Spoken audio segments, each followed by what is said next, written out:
How's it going, everyone? As always, my name is Jimmy Champagne. This is PSReady, my channel all about PlayStation. Not gonna lie, I had pretty much the worst weekend of 2024. I got the worst food poisoning I have ever had in my entire life. You know, usually it lasts like a few hours, it's unpleasant, and then you move on with your life. No, this was like a full-on thing that lasted 2 days. I've been mainlining Gatorade and Campbell's soup. It's been terrible. I was literally on my back for 2 days staring at the ceiling. All I could do was read a book. That's how bad it was. But I'm good, I'm better, and I've got 3 great topics in today's PlayStation update to talk about with you guys. The first one is that, guys, it's gotten mission critical. We've got to stop buying digital games at all costs. Gamers are furious about this new PS5 exclusive, and I'm going to tell you why. And it looks like more games are coming to PS5 from Xbox, which is pretty cool. So let's jump into the first news story here, which just, like, I'm going to say it makes us all look like massive hypocrites, you know, us physical game buyers. Basically, over the weekend, over on Resetera, someone posted a spreadsheet that just shows how many copies of individual games Sony has sold on the PlayStation Store up to June of 2023. So these numbers are a year old, and by this point, they've probably gone up even more. But man, people are buying digital games on the PlayStation Store, and this just kind of lays it all out why you're seeing so many publishers like Xbox and even Sony to some extent kind of moving away from the disc-based model to digital. And the fact of the matter is, people are just buying digital games at an insane amount. I'm going to read you the top 5 games. We're starting with Spider-Man 2018. That is the best-selling Sony game pretty much ever. Well, not even pretty much ever. That is the best-selling first-party exclusive ever. And on the PlayStation Store alone, that game since it came out has sold 315 million copies. That is absolutely insane. Before I jump into the rest of them, this isn't full price sales exclusively. This obviously includes discounts, but still, selling 315 million copies of Spider-Man, that's absolutely insane, and it just shows how big of a goldmine Sony hit by getting that game as an exclusive. Second on the list makes me really happy because it's not an IP related to Marvel. It's a homegrown, home-owned IP by Sony. God of War Ragnarok sold 279 million copies by June of 2023, which means it's probably pretty dang close to that 300 million number that Spider-Man is at in 2023, but still, Spider-Man's probably even higher at this point. Well, it's gotta be, right? Like, people who saw Spider-Man 2 come out, they're like, hey, the like 5 people out there who didn't play Spider-Man when it came out, they're like, I should play Spider-Man before Spider-Man 2. That makes sense. I'm assuming it went up even more. Third on the list is really surprising, and I think it'll be surprising to you too. It's The Last of Us Part 2 at 242 million. Got to take into account that this is last year's number, so it does not include the PS5 re-release sales, and I'm assuming that would be tracked differently just because it's a full new version of the game made for PS5, not really a patch or anything like that. So 242 million is absolutely crazy for that game, especially when you take into account the fact that, you know, it had a ton of controversy. People didn't like the story. The entire thing, like cutscenes and all, leaked like a month before the game came out. There was a ton of people having backlash for it because of what they did in that story. The big narrative around it is that it was a failure and it didn't meet expectations because people were so upset about that story, but it looks like a lot of people bought The Last of Us Part 2, and now it makes complete sense why The Last of Us is something that Sony keeps going back to. With the remake of the first one, the PS5 re-release of the second one, they're selling these copies hand over fist for the original release on PS4.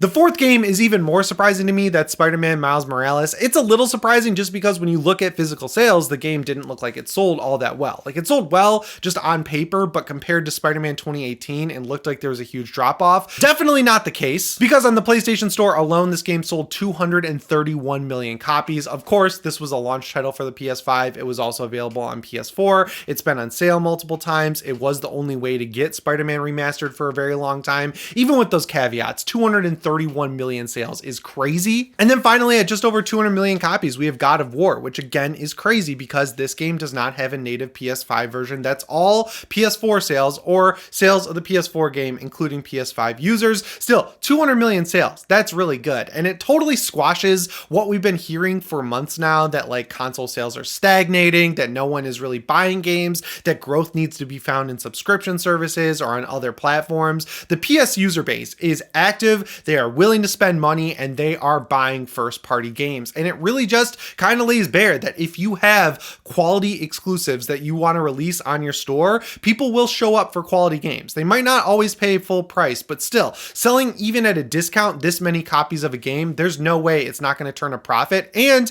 in some way, it kind of justifies the insane budgets that we've seen games kind of making over time. I highly recommend checking out this list if you're into sales like I am. And I hope that these leaks where we get the numbers of game sales and budgets and everything like that, it kind of encourages the video game industry to be a little less secretive with this stuff. Because if you guys didn't know, I have a movie channel as well. It's all about the Halloween franchise and other slasher movies. I love the way movie business works, where on the weekend it comes out, you get all the numbers, you find out how much a movie makes in the first weekend. That kind of determines how well it's going to do. You very rarely see movies do better in their second weekend, like almost never, but you get their budgets, you get their total box office take. You don't ever really get the home media sales, and there are a few cases where home media makes up the lost money from theaters, but it's nice getting all that data. And when you see games getting the same data, it's honestly pretty dang cool. And the coolest thing about this is it shows that the PC releases aren't really hurting things over at PlayStation, because Spider-Man,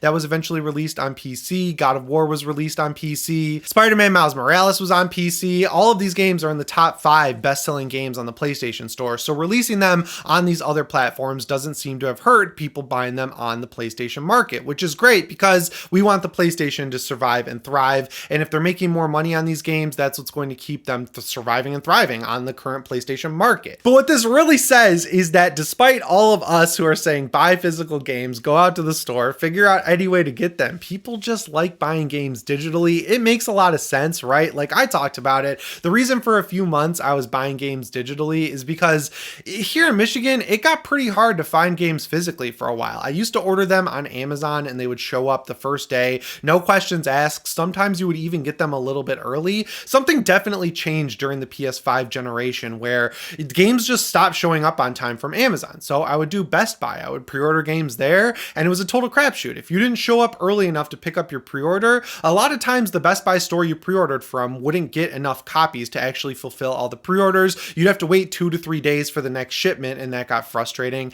You will not catch me dead going into a GameStop in 2024. I went in last year to get my PS5 Slim. That was an absolutely dismal experience. When you go to Target, the game section is abysmal. They'll have like the newest releases right there at the front of the aisle, and then if you work your way back to the old PS5 section where there used to be hundreds of games, now it's completely empty and there's just a few games there. So you can kind of see why though. People are just buying so many games digitally that it doesn't make sense to these publishers to spend the money to print their games on discs. Anyway, speaking of Stellar Blade, that brings us to our next news story. Gamers are furious about this game. Now, there's a lot of controversy surrounding Stellar Blade. I've talked about it a little bit. There was kind of like a crusade about this game just because, I'm going to say it, the main character Eve is extremely hot. I saw the article on IGN France where it was like the people who designed the game have never spoken to a woman, which on its own is just stupid, reductive, petty, like a million words you could throw at a statement like that. But also it's even dumber when you consider that the main character's model is actually the director of the game's wife. Like they made the character in the game look exactly like the guy's wife in real life. So if he's married to her, he's probably had human contact with her, right? Like he's spoken to her at the very least, you know, maybe he's given her a fair handshake or something like that. So that statement was just demonstrably false. The other controversy has to do with censorship, and like, I don't know, man. I don't really want to dip my toes in the water too much on this one, but I guess it all came down to the fact that there's like a costume where it's like a onesie type thing, and it was a lot thinner, and the cleavage was showing a lot more in this costume originally, like in previews. I guess at the day one patch, they added like some black fabric and kind of extended out the bottom of this swimsuit looking costume. And the crazy thing is, if this bothers you, you are able to get a refund on the game if you bought it digitally. People have been asking Sony and saying, hey, that's false advertising. We saw in previews that a costume looked this way. When we get the actual game, because of a patch, it looks another way. The director of the game did say that it was always intended to not look like it did in that preview, and that this was not a change forced by Sony or anything like that. I believe them. You know, there's a million other costumes in the game, including the one that just looks like bare skin. So if you really want to play as a super sexy lady, like you obviously can. And this has just gotten so out of control. Like there's one guy who's kind of like making this his whole crusade to grasp some fame, I guess, and be the like leader of the movement to get the Stellar Blade costumes returned. I don't really know. I don't think it's quite censorship on one hand, but on the other hand, And if you showed it off one way and you know that there's this big controversy around censorship and like, you know, changing costumes and like bringing the game down to a level that makes it more palatable to gaming journalists and everything like that, why create more of a fire by changing one costume, right? Like they should have just left it and said, hey, we made the mistake. We showed it off this way. We're going to live up to showing it off this way and leave it in the game, right? You wouldn't have had this controversy in the first place if you just left it alone. But is it worth refunding the game over? I don't think so. Like the game still has a super hot lady as the main character. It's definitely pushing the envelope, bringing us back to the PS2 and PS3 days of main characters. And, you know, the game is selling extremely well. I saw that it sold over 1 million physical copies in its first weekend alone. So clearly there is an audience for this type of game, which is crazy considering all we've heard for years now is that there's no market for this and no one wants this anymore. The gaming needs to advance forward from this. But then when we have a game like this, that is a quality game, like on its face, that has characters like this, it sells extremely well. Obviously there's room in the market for everything. And you can make your like cozy game where everyone's wearing a sweater. And you can also make your game where a chick is wearing like a skin tight outfit that's literally the color of her skin. So you can just imagine that she's naked while you're cutting people in half. You know, there's room in the market for everything. I'm mainly interested in it because Sony thought there was something here to the point where they bought the IP and are publishing this game as a second party release, which is interesting to me alone. But yeah, I'm not going to yuck anyone's yum. I see the same thing in the horror world all the time. Like there's a huge movie that came out last year, 2 years ago at this point, Terrifier 2. It's literally the most violent horror movie I've ever seen. There's a extended torture scene in that movie where a chick is like cut up like crazy amount. I can't even like show it on YouTube because it would get demonetized immediately. And Art the Clown like pours salt on her, which is crazy. And I saw this whole backlash from like horror fans saying that like just hardcore brutality in horror movies shouldn't be the point of horror. I disagree with that wholeheartedly. And that really made me go see Terrifier 2 in theaters when it had a limited theatrical run because I wanted to show my support for the horror movies I grew up with, like Halloween, Friday the 13th, A Nightmare on Elm Street. Like that Terrifier 2 scene, definitely brutal. It's like on par, I would say, with what we saw in A Nightmare on Elm Street 4, where Freddy Krueger turned a girl into a cockroach, and it has the most terrible bench press scene I've ever seen in a movie, and then he squashes her in a roach trap. Like there was crazy stuff happening back then, and it was awesome, and we've gotten away from that with like depression horror and I don't know, like freaking possession horror. That feels like every movie that comes out these days is either about like some demon that's manifested from mental illness or some like new lambast on the Catholic Church, which is getting old. Like how many Exorcist movies are coming out left and right and not making any money? Like clearly there is an audience for the hardcore brutality that horror movies used to have, and clearly there's an audience for sexy women cutting monsters up and shooting them with guns, right? Like I don't care. Make what you want to make. There shouldn't be censorship on either way. Just don't play what you don't want to play and play what you want to play. And that brings us to the third news story, which is that Xbox is going to release more games on PlayStation. This is kind of crazy because, you know, we hear this verbiage from Phil Spencer where it's like, hey, we're testing out 4 games. We're not making any announcements yet. There's no way we're going to be releasing positively every game we release on PlayStation as well as Xbox going forward. And then the CEO of Microsoft, Satya Nadella, just says like totally different shit that says, yeah, we love releasing games on other platforms and there are more to come. So the metric that Nadella pointed to as justification for this is that they had 7 games in the top 25 best-selling games on the PlayStation Store, which is more than any other publisher, but there's so many caveats there. First of all, a lot of them were Fallout games. Fallout 76, Fallout 4, those games were on sale for as low as $5. There was even a free weekend, I'm pretty sure, for Fallout 76. Minecraft was one of those games. That game always sells really well. The other 4 games were brand new, and there's nothing really coming out from Sony at the point in time when he said this. Still, with those caveats, it is kind of crazy to see these games selling so well on the PlayStation Store, and he heavily alluded to more games coming, which is kind of interesting considering Starfield is about to have its big comeback moment. Over on Kind of Funny, they interviewed Todd Howard, and he said that Starfield is about to get its patch that adds in city maps. It's going to add in some visual features like maybe 60 FPS, some new shipbuilding features, which is awesome. But they also announced that this fall, the Shattered Space expansion is going to be coming out. And from every rumor we've heard, after that expansion comes out, that's when we can start looking forward to a PlayStation release of this game. On the Xbox side of the fence, I'd be pretty pissed that I beta tested this game for a year for PlayStation players to get the best version of the game. But still, with Fallout kind of having a renaissance, with people readopting Fallout 4 and saying that, hey, this game isn't actually all that bad, we shouldn't have listened to New Vegas fans for so long, I think Starfield is in a good spot to kind of have its own renaissance moment, especially with it releasing on PlayStation 5. You also have to remember that Fallout 4's new next gen patch patch is just better on PlayStation 5. You get higher resolutions, better frame times, and everything else across the board, which is embarrassing for Xbox considering they own the game.